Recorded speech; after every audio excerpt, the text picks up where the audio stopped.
Good evening, everyone. Welcome back to If You Smell What the Arch is Cooking. I am your host, Archie Mitchell, and this week I am once again flying solo because Mark Brew is off taking care of horseman business. Mark will be back with me hopefully next week, but for right now, it is just me, myself, and I am back once again to spew my hate, my venom, and my love for the world of professional wrestling as it has been this past week. We're going to be talking about NXT, AEW Dynamite, and AEW Rampage this week. Next week's show, though, will be a special War Games edition of If You Smell What the Arch is Cooking, as I will be looking at NXT's version of War Games from this past Sunday night. So let's get ready, as usual, and pop open your favorite frosty beverage and join me, if you will, here tonight. We're going to get into some quick hits, ladies and gentlemen. And our first quick hit is that the WWE is paying for John Moxley's rehabilitation. Now, there are some people who have gone out and said, well, why isn't AEW? Why isn't Tony Khan? Why couldn't Moxley pay for himself? Well, here, that's not the story here. AEW is supporting John Moxley as he goes through his alcoholic rehabilitation and are allowing him time off. And I'm more than sure that Tony Khan could have afforded to pay for and probably offered. John Moxley, as well, made a very good living in his time in the ring. So I am more than sure that he could have paid for his rehabilitation. The WWE, however, is doing it because they offer that service to any and all past superstars from their roster who want help. They have helped guys like Scott Hall, Sean Waltman. They attempted to help China, God rest her soul, Jake the Snake Roberts. So it's this is not something above them. But I will say, good on the WWE for following through, not making this about the wrestling war, or so be it, whatever it is you want to call it, that's going on between AEW and the WWE. They're sitting there and they're like, well, hey, John needs some help. Let's give it to him. So, and once again, I want to send out my well wishes and my hope that John Moxley gets the help that he's needed to get rid of this alcoholism in his life and get back on the straight and narrow path. I, for one, didn't even know that he had a problem with alcohol while he was in the ring, let alone outside of it. Seeing him in interviews and things like that, you never would have guessed it. So, whatever the case may be, John, we are wishing you the absolute best. Number two on the quick hits this evening,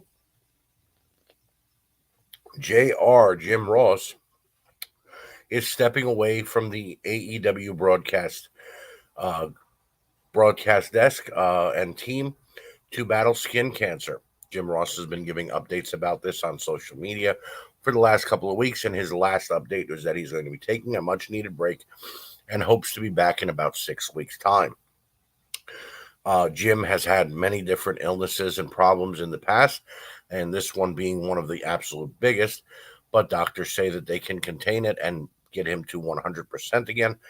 We wish Jim the absolute best and a speedy recovery. This past week on AEW Rampage and Dynamite, Jim was not there, and it was actually noticed that he wasn't there. The broadcast team mentioned him and wished him well, but also him not being there and other wrestlers coming in and doing, play by play for AEW. It was a little weird. So I wish Jim a speedy recovery, and I hope that he gets back to 100%, not just so we could hear him on commentary, but because, well, let's face it, we all grew up with Jim Ross's voice in our ears. So I would hate to lose someone like that. It's been a focal part of my life since the 90s. And third and finally, in the quick hits department, WWE will cease making DVDs of pay per views in 2022. No reason was given. They didn't blame it on budget cuts like they blamed everything else that's happened in 2021. Just that they're ceasing making the DVDs. I'm guessing maybe Peacock having control of the network is one of the reasons, but that's just me surmising here and assuming things, and you know what happens when you assume. As someone who used to collect VHS tapes of the WWF and WCW and has had quite a few WWE and Impact DVDs um, in my collection of wrestling and memorabilia, this hits home. It's a little upsetting that this is happening, but whatever the case may be, I guess it is at our fingertips with the WWE Network on Peacock. We can pretty much just type in anything and find what it is we're looking for. We don't gotta fast forward or rewind a VHS tape or a DVD in order to get to what we want. Whatever the case may be, though, WWE has gone through a lot of changes in this last 18 months. The back end of 2020 and now all of 2021, there have been considerable releases as we know of, changes that we know of, and a lot of moves at the top as well. So if the rumors are true that this is all being done for a possible sale, um, wow. I'm going to be honest, even though I've been hearing about it for so long, if that is the actual case of it all, I'm going to be flabbergasted and a little bummed because I don't think whoever buys the WWE is going to run them all that well. But who knows? Something's got to be better than what Vince has been turning out the last couple of months. And that will do it for quick hits. We are now moving on to WWE NXT from last Tuesday night. And this was a solid show. There really wasn't anything bad about it. Not anything really horrible, I should say. There was a couple of bad things. We start off with Dakota Kai and Kaylee Ray battling to see whose team is going to get the upper hand at War Games coming up the following Sunday. Both women War Games teams start off with a brawl in the middle of the entryway. We get left with Kai and Ray going at it and already using the ladder. Both women used the ladder as a weapon and showed a ton of innovative offense with it. Ray, with a little more viciousness, hit her finisher and got the win at the 18-minute mark by climbing the ladder and grabbing a hold of the briefcase. That one spot where she hung Dakota Kai from her feet at the top of the ladder and had her head hanging down, absolutely brutal. But a really good 18-minute opener for NXT this week. We then see replays from Cameron Grimes and Duke Hudson from last week. Grimes upset Andre Chase, and they'll do battle tonight. Backstage, Jacket Time interrupts the grizzled young veterans as they are trying to steal from Briggs and Jensen, and some horrible comedy ensues. Then we go to the ring for Grimes versus Chase. Little bit of comedy here. Chase got in minimal offense, and Grimes got the win in just under 4 minutes with his stomping finisher, which is, by the way, it's an amazing finisher when he does it on somebody his size. But when Cameron Grimes does that jump up double stomp on a guy who's like 6'5", it's unbelievable to see. Post match, Duke Hudson tried to show us what Cameron Grimes would look like after their hair versus hair match. And to be honest, this whole segment and match fell flat for me. Not anything that great. Alicia has an in-ring interview with Carmelo, Tony D'Angelo, Grayson Waller, and Braun Breaker. All four cut a promo about the old school team, but only Breaker actually says anything of meaning. Breaker will face Gargano later on tonight, and Johnny Wrestling walks out and says he will make short work of the big bad booty nephew. This got a laugh from myself and Braun Breaker. First time someone is actually mentioning it out in the open, that Braun Breaker is the nephew of Scott Steiner, the son of Rick Steiner. I can't wait to see Johnny Wrestling and Braun Breaker go at it later on tonight. Backstage, Legado del Fantasma says they'll once again beat both O'Reilly and Wagner. This team has grown on me, I have to be honest with you. Joaquin Wilde is amazing. His tag team partner is great. And they've really started to grow on me as a team. If they did beat O'Reilly and Wagner, who are an unconventional tag team who've only been together about a month, I wouldn't mind it. But we then go to MSK finally arriving to the Shaman, and this is comedy. The actions they're doing at the front door is hysterical, kind of reminding me of a little bit of Harold and Kumar as they go at it.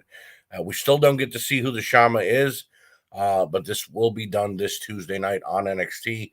So we will talk about it during the War Games, the actual War Games show next week on If You Smell What the Arch is Cooking.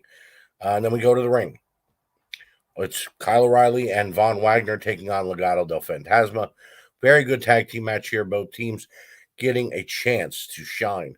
It was back and forth between Mendoza and Wagner.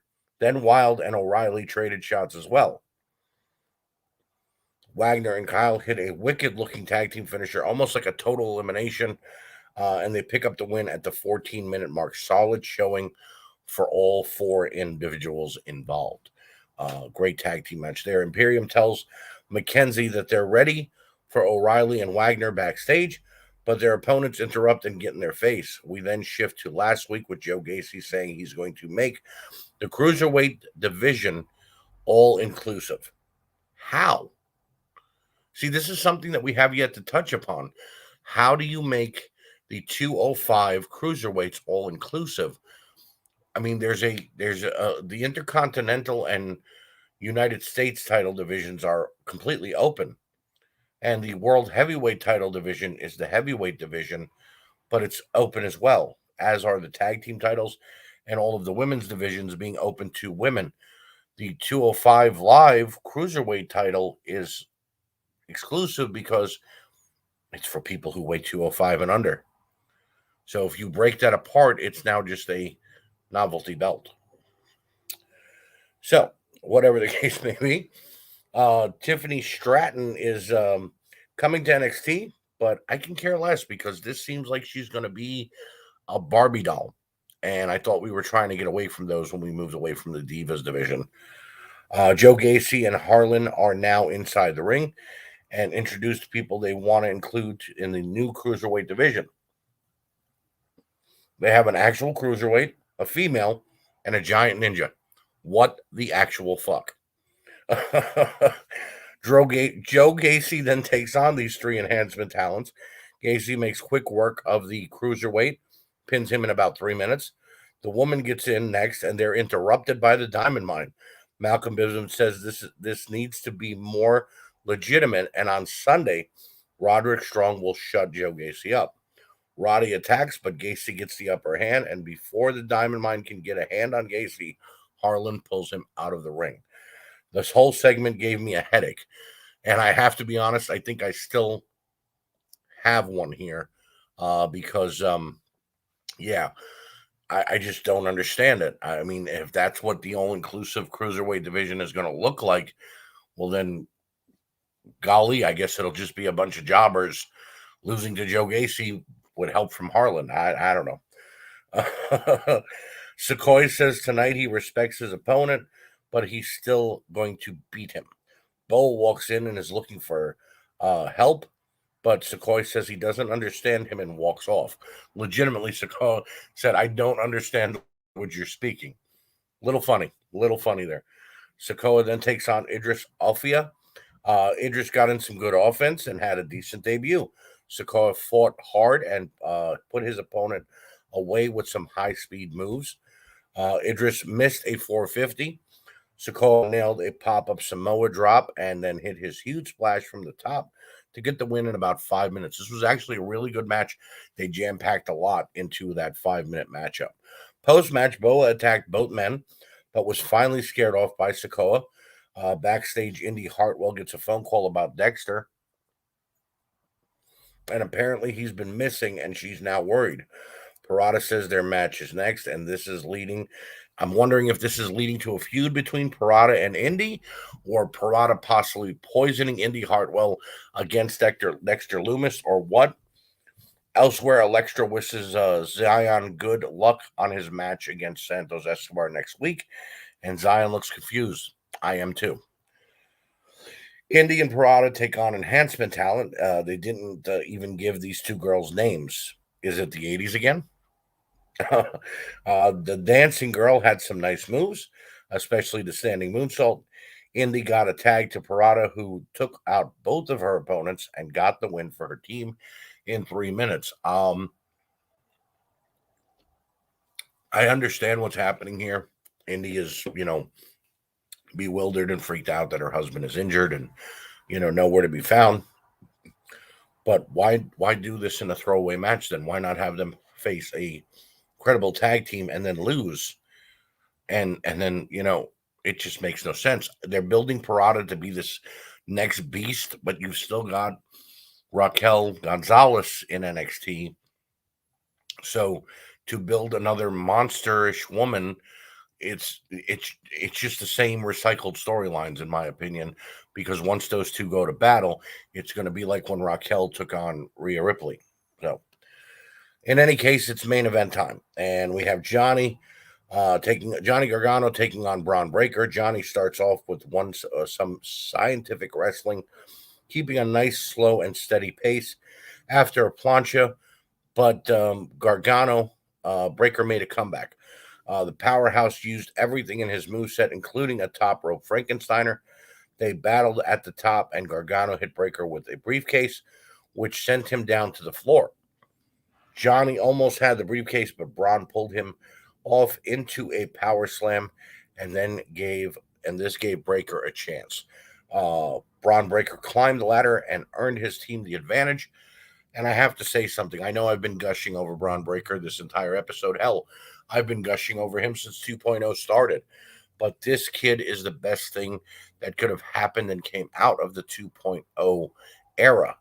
I've said this before and I'll say it again. Everyone else just seems like enhancement talent that they gave a name and some music to. But Braun Breaker is legit. This kid has both Scott Steiner and Rick Steiner's wrestling ability deep down inside of him. And I honestly feel that if they give this kid the opportunities that he's been getting to continue to move forward in this wrestling company that is the WWE, then Braun is going to go very far in the WWE itself. So, with that being said, post-match, the old school and new school brawled, and it ends the show, and we are getting set up for War Games. I would give NXT a 3.5 out of 5. Solid rating for them going into a pay-per-view. I didn't expect this to be an incredible show, but in all honesty, the wrestling ability is what put it to that 3.5, because it surely wasn't what was going on backstage or outside of the ring. It was what was going on inside of the ring. And if it continues to be like that, well, then I can continue watching. So, moving forward, we go to AEW Dynamite, which is Wednesday night. And you know what that means. Dynamite kicks off with some cowboy shit as Adam Page joined the broadcast team for our opening match. And there is a stipulation here that states that if Adam Page interferes or goes after Bryan Danielson in this opening match, that he will be suspended. And there is no time limit on how long he could be suspended for. So this could very easily hurt his chances of continuing to be the AEW champion. Bryan Danielson and Alan Angel make their ways to the ring. Alan Angel looked great here. He had a ton of offense and surprised Bryan a few times. But Danielson was vicious and is a mastermind inside the ring. Angels missed a moonsault. Danielson hit the flying knee, followed by kicking Angel's head in, and got a submission victory at the 9-minute mark. Good opener. Good storyline progression here with Page and Danielson getting in each other's faces after the match. Johnny Hungy, John Silver, stopped it from happening and chased Bryan Danielson off. Excellent way to start off AEW, and we find out that at Winter is Coming in 2 weeks' time, that Adam Page will put the title on the line against Bryan Danielson. Up next, CM Punk took on Lee Moriarty, and we have MJF on commentary. Throughout the entire match, MJF kept saying that it's matches like this that make him think that Punk has gotten older and can't go as well as he used to, meaning that Punk is taking his time in his matches with guys like Lee Moriarty, QT Marshall, and so on, when Punk could have easily put these guys away in a couple of minutes.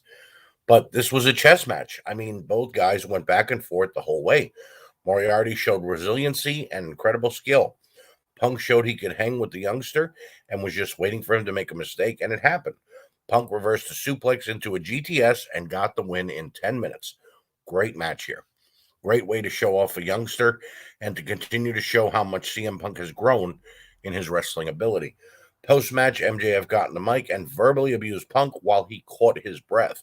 Punk jabbed back and got the fans cheering. These two are incredible going back and forth, and I hope it never ends.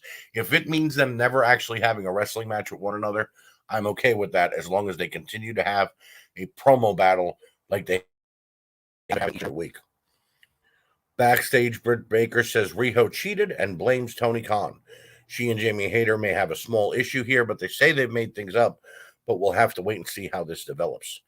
Adam Cole comes out for commentary next, but here comes Orange Cassidy. Apparently, Cole has moved on from Jungle Boy and is now feuding with Cassidy and the Best Friends. The Young Bucks and Cole attack Cassidy and leave him laying until Yuta and Chucky T make the save. Now, I have no problem with moving along into another feud. Not by all means necessary. Go ahead.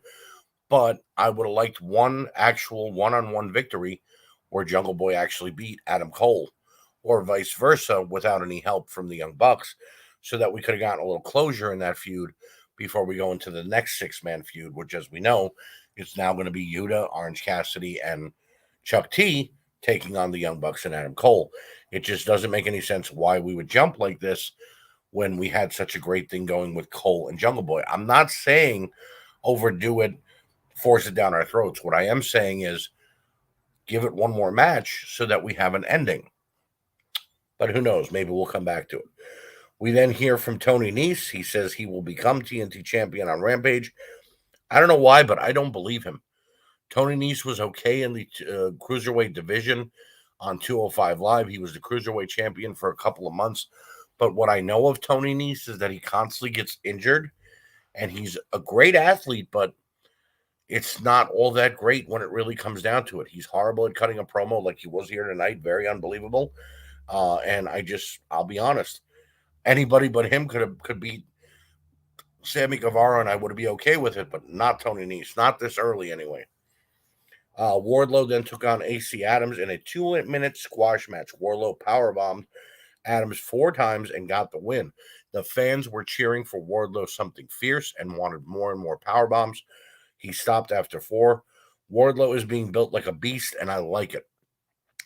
Tony Schiavone interviews Pac and Pentagon. Apparently, Rey Fenix is injured, so it will be Pac and Pentagon versus FTR at Rampage in a regular tag match, not a 2 out of 3 falls match. Should still be a fantastic matchup, though.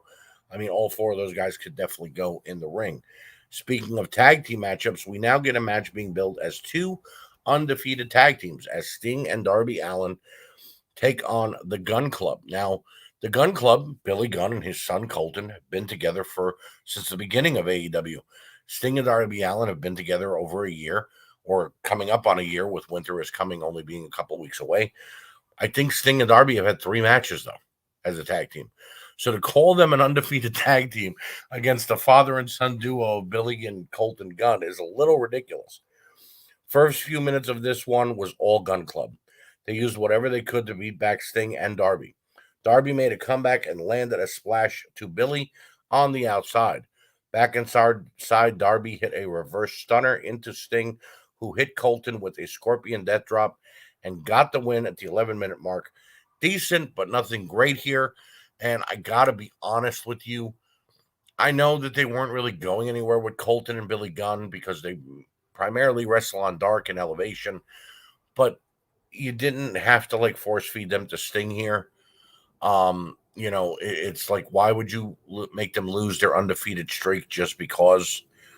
I don't know. I think more could have been done with this match. Maybe a disqualification loss with a beatdown or something. I don't know. 2.0 attacked Chris Jericho backstage as payback for Jericho saving Eddie Kingston last week.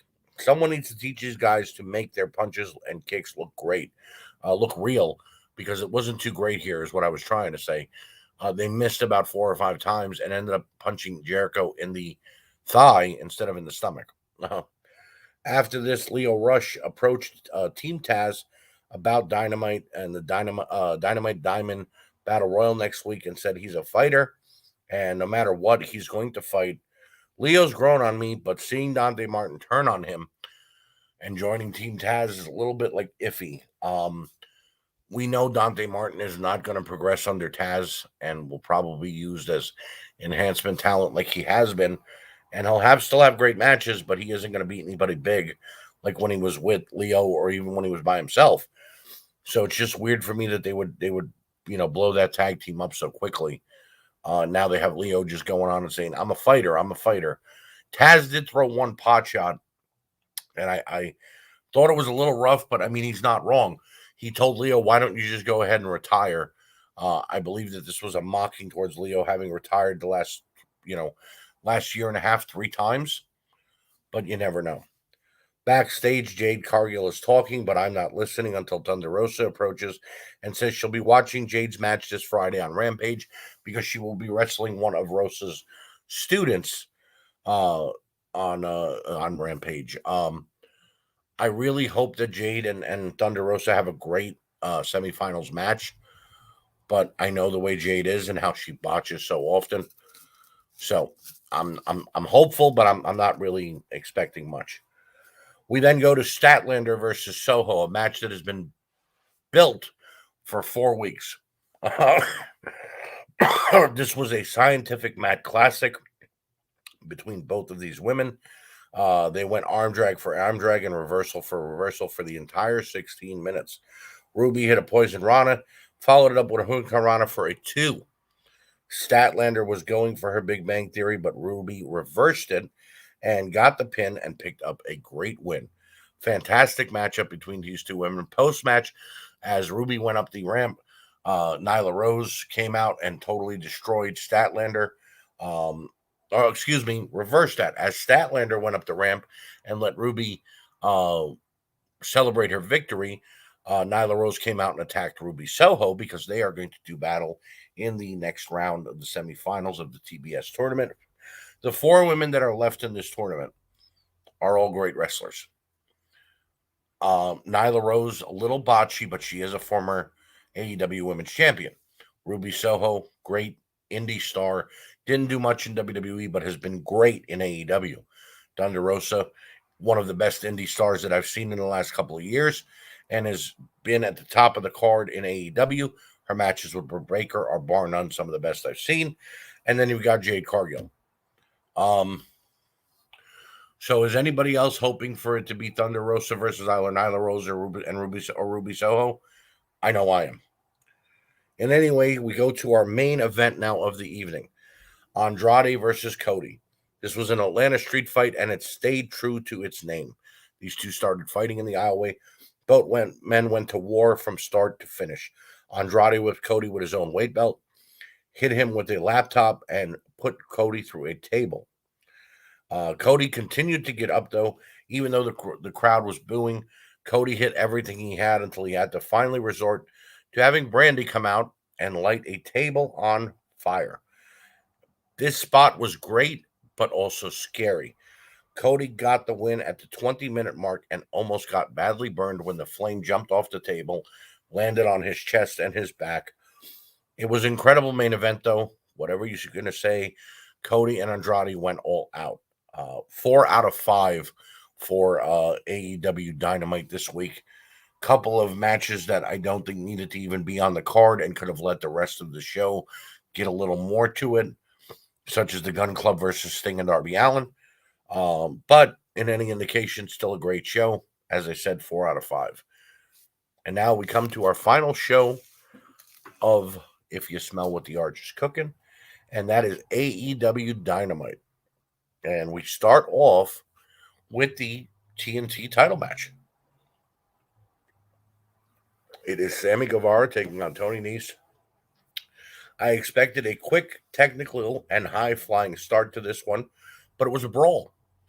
Sammy and Tony took it to each other at the rampway and outside of the ring. Elbows and right hands were exchanged. Nese battled back and took it to the floor again and it looked as if both men were just waiting for the other to make a mistake. Nese finally did, and Sammy caught him with his finisher and picked up the win in 17 minutes. By the way, that reverse torture rack into a go to sleep by Sammy Guevara, I believe he calls it the GTA, not the GTS. GTAH, excuse me, go to hell, is unbelievable. And seeing him put it on somebody like Miro a couple weeks ago when he won the title, now Tony Nese. Sammy Guevara has definitely grown on me. I was basically shitting on him a couple of months back, and now seeing as the way he's progressed, he's been unbelievable in the ring. And I think the TNT title needs to stay on him right now, is because he is being a star maker. He's not only making himself a star, but he's making whoever he's wrestling a star in these matches that he's having. So more power to him. We then go to Jade Cargill taking on Janaya Kai, and this was a 47-second squash match. We found a way to have Jade not botch, and that's letting her matches go no longer than a minute. She got in the ring, she hit a pump kick on this young lady, and then hit the glam slam on Janai. Got the win. Post-match, Thunder Rosa hit the ring to stop Jade's post-match attack. Both women brawled. I hope their semifinals match for the TBS title tournament is something good. But I'm as hopeful as I am. I have it in the back of my mind. Jade is going to make a mistake. She's going to do a botch. She may even hurt herself or Thunder Rosa in this one, and then that's not going to be a good look. But in any case, I just hope that we get the right person to win and move forward in this tournament. Backstage, the Young Bucks and Adam Cole cut an incoherent promo about Orange Cassidy and the Best Friends. I honestly didn't get the point of this, except for they wanted to have some TV time on Rampage. It just really didn't make any sense. We get a replay of Jericho and 2.0's problems the last couple of weeks. Eddie Kingston then chimes in and says he doesn't care about Chris Jericho and will gladly continue his feud with 2.0. I hope Eddie comes back at 100%. And I hope we do actually get to see him and Jericho in a tag team match against 2.0 and Daniel Garcia. Remains to be seen, but I think Jericho and Eddie could make a pretty decent tag team. Mark Henry then does his split screen interview with FTR, Pac, and Pentagon. FTR is upset that Phoenix isn't here, and we will not be getting the 2 out of 3 falls match, but they are ready for Pac and Penta. This is now the beginning of our main event, ladies and gentlemen, here on Rampage, and this was a hard-fought, technically sound back-and-forth classic. FTR is quite possibly the best tag team in the world, and Pac and Penta take risks that always pay off. We saw interference from Tully Blanchard, but it didn't pay off. But Malachi Black running down and spitting the black mist in Pac's face, his other eye to be exact, allows FTR to get the win at the 20-minute mark in another amazing main event. I mean, Pentagon and Phoenix, when they're together, unbelievable to see. Pentagon alone, unbelievable to see, and Pac is by far one of the best flyers you'll ever see. Mix that with FTR and all they can do. I just didn't know who was going to give up first, and it took Malachi Black getting involved here to end the match. Post-match, FTR removed the mask of Pentagon in an ultimate sign of disrespect, and Malachi Black further injured the eye of Pac. This, for me, was a 5 out of 5 show. Why? Because it's 1 hour long, and there was 40 minutes of actual wrestling in this show. 20 minutes of storytelling that actually made sense, except for the 5 minutes that the Bucks and Adam Cole cut their promo on Orange Cassidy and his friends. But at least that was to progress the actual feud. So if that's the way you want to run a 1 hour show, please continue to do so, AEW. I love when you guys do this, and I will sing your praises for Rampage every week. So that will do it for the review portion of our show. That brings us to one last bit. And that's what grinds my gears. So, ladies and gentlemen, what grinds my gears tonight are legends who tarnish their legacies by being bitter. Case in point, lately we've been hearing from the likes of Ric Flair, Booker T, and Bubba Ray Dudley. Ric Flair has been shitting on Becky Lynch for stealing the man gimmick from him and him wanting to copyright it. Booker T said that he couldn't believe that someone like CM Punk would go to AEW instead of going to the WWE, back to the WWE, because he himself would never leave Vince McMahon. Booker, you went to TNA. You shit on the WWE for years while being in TNA and never once even getting close to the World Heavyweight title. And then we've got Bubba Ray Dudley telling Vince McMahon and Tony Khan how to run their wrestling shows, and that he would do this better, and you should really do this. And if they ever wanted to give him a call and give him a chance to help them book, Bubba, you're starting to sound like Vince Russo. You may have been able to help Paul E with the book in ECW. You may have been able to call the rent-a-cars and the brooms and the plane tickets and do what Paul E asked you to do in ECW. But in the WWE or AEW, no one is looking to hire you to book a wrestling show. It pains me to see guys who are legends, Hall of Famers, absolute downright great wrestlers, bitching and moaning on social media because they're no longer in a prominent spotlight and they feel the need to bitch and moan to their fans on Twitter, Instagram, Facebook, and on podcasts. Hey, I'm on podcast right now. I'm bitching and moaning, but I have no fans in the wrestling business. At least I don't think I do. I hope I do. I hope whoever my listeners are, thank you for being here for me. But you're bitching and moaning to the people who support you, and you look bitter and old. This has happened time and time again in the wrestling business. Larry Zbyszko bitched about guys like Chris Jericho, Saturn, Benoit, and Malenko, and these guys don't do it right. They should do it like I did. Larry, nobody wanted to see it like the way you used to do it. They were tired of your act. That's why we got to another era in this business. Jesse Ventura bitched about the WWE countless times, how they used him and abused him, and Hogan stole his gimmick, and this guy stole this from him, and Vince McMahon did this to him. And when Vince McMahon called him back to be the special guest host of Monday Night Raw, he ran back like a little puppy.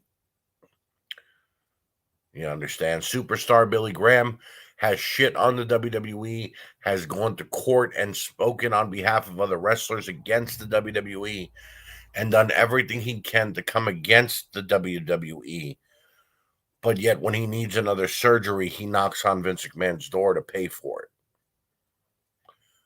Wrestlers who are past their prime and are legends need to go ahead, continue to go on the meet and greet circuit, go to these, conventions, allow your fans to see you, love you, take pictures, and enjoy you, and let you tell old stories.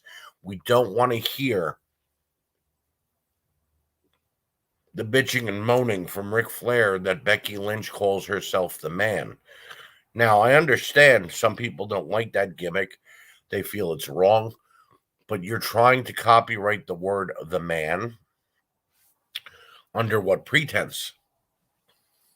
You're trying to say that she stole your gimmick. I don't see her wearing a robe.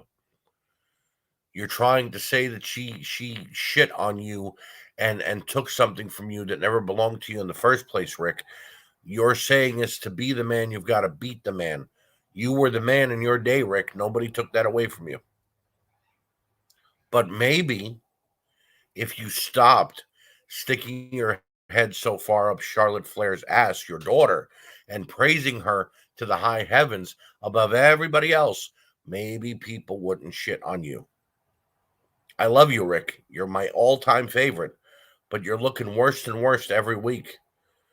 saying things like the WWE owes you this belt and that belt back because you gave it to them on loan. Vince McMahon got you out of debt how many times, Rick? Helped you when you needed it the most? How many times, Rick? Bubba Ray Dudley, you went from WWE to TNA, back to WWE to TNA, back to WWE again, back to TNA. You couldn't make up your mind what company you wanted to be in because you didn't know what you wanted to be doing with your career anymore. And you think you have the right to tell somebody how to book their wrestling company? And Booker T, damn man, if it wasn't for Vince Russo seeing something in you, you never would have been a world heavyweight champion. You were great tag team wrestler, great singles wrestler, but guess what? No one was banking on you. And when you got to the WWE, you took a couple of years worth of ass whoopings before they put the world title on you. So for you to say something like guys should be beholden to Vince McMahon, no. If Vince McMahon isn't going to give them what they need or want in the wrestling business and push them the way that they deserve, and there are other places for them to go, so be it. Because if the WWE would have knocked on your door in 1998 when the NWO was at full steam and would have offered you a payday, Booker, you would have taken it. You and Stevie would have been out the door. So wrestlers who are legends and have legacies to hold on to, stop tarnishing them. You're ruining it for yourself and for everybody else. With that being said, I want to thank you all for joining me. Once again, I'm sorry that Mark Brew isn't here, but again, he's off taking care of Horseman business, which we know is more important. I know he'll be back in due time, though. He is my brother from another mother, and I love him. Quick shout out to Bobby Anders, David Gold, Josh Blevins, Mandy Ampeshi, Nick Francis, Mike Zecca, Jeff Morlock, John Majewski, Daniel Ariola, Rocky Turner, all of the boys and girls at the Asylum, World Championship Customs. Thank you guys for continuing to listen. And I will see you next time on If You Smell what the Arch is Cooking.